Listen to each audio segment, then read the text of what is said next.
మైసూర్ పాక్ ఇంట్లోనే చాలా ఈజీగా టేస్టీగా ఎలా తయారు చేసుకోవాలో ఈ వీడియోలో చూద్దాం. ఇంట్లో ఏమైనా చిన్న చిన్న ఫంక్షన్స్ ఉన్నప్పుడు బయట స్వీట్ కొనే పని లేకుండా చాలా సింపుల్ గా ఇంట్లోనే ఇలా మైసూర్ పాక్ చేసేసుకోవచ్చు. మైసూర్ పాక్ పర్ఫెక్ట్ గా చేయాలంటే పాకం కూడా చాలా ఇంపార్టెంట్ అండి.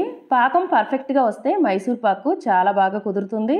ఇప్పుడు ఈ నోరూరించే మైసూర్ పాక్ ఎలా తయారు చేసుకోవాలో చూద్దాం. Welcome back to our channel Ishani blogs. అందరు ఎలా ఉన్నారు? బాగున్నారా?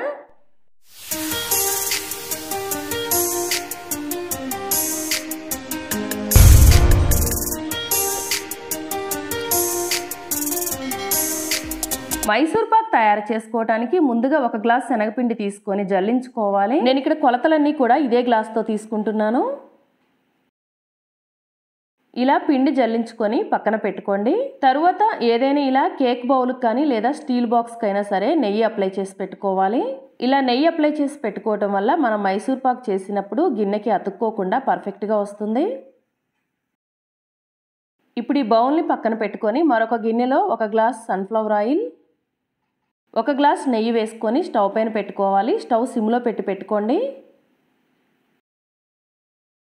ఇంకొక స్టవ్ పైన పాన్ పెట్టుకొని 2 గ్లాసుల వరకు చక్కెర వేసుకోవాలి. అలానే ఒక గ్లాస్ వాటర్ వేసుకొని పాకం వచ్చే వరకు ఉడికించుకోవాలి. ఒక స్టవ్ పైన పాకం పెట్టుకుంటే మరొక స్టవ్ పైన నెయ్యి ఆయిల్ వేడవుతూ ఉండాలి. నేను ఇక్కడ ఒక స్టవ్ పైన పాకం పెట్టాను, అలానే ఒక స్టవ్ పైన నెయ్యి వేడి చేస్తున్నాను.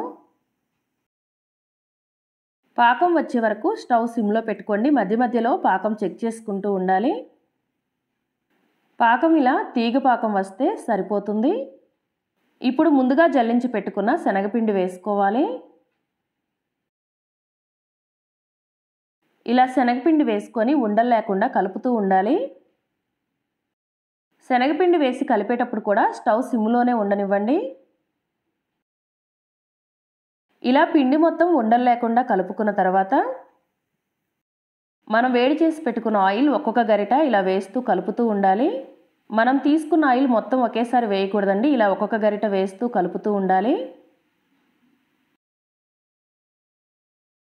మనం తీసుకున్న ఆయిల్ మొత్తం అయిపోయేసరికి ఇలా ఆయిల్ సపరేట్ అవుతూ ఉంటుంది.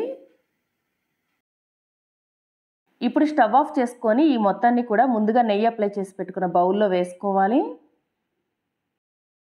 ఇలా వేసుకున్న తర్వాత గట్టిగా ప్రెస్ చేయకుండా ఇలా లైట్గా సమానంగా సర్దుకుంటే సరిపోతుంది. మైసూర్ పాక్ కొంచెం గోరువెచ్చగా ఉన్నప్పుడే పీసెస్ కట్ చేసుకోవాలి.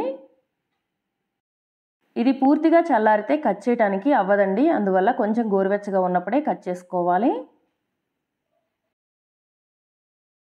ఇలా కట్ చేసుకొని పూర్తిగా చల్లారనివ్వాలి. పూర్తిగా చల్లారిన తర్వాత ఒక ప్లేట్లో వేసుకుంటే సరిపోతుంది. చాలా సింపుల్గా టేస్టీగా మైసూర్ పాక్ రెడీ అయిపోయింది. ఫ్రెండ్స్, మీరు మొదటిసారి మన ఛానల్ని చూస్తున్నట్లయితే ఛానల్ని సబ్స్క్రైబ్ చేసుకోండి. అలానే పక్కనే ఉన్న బెల్ బటన్ని క్లిక్ చేసి ఆల్ అనే ఆప్షన్ని క్లిక్ చేయండి. ఇలా చేయటం వల్ల నేను ఏ వీడియో పోస్ట్ చేసినా వెంటనే మీ మొబైల్కి నోటిఫికేషన్ వస్తుంది. అలానే మీకు ఈ వీడియో నచ్చినట్లయితే వీడియోని లైక్ చేసి షేర్ చేయండి. Thanks for watching.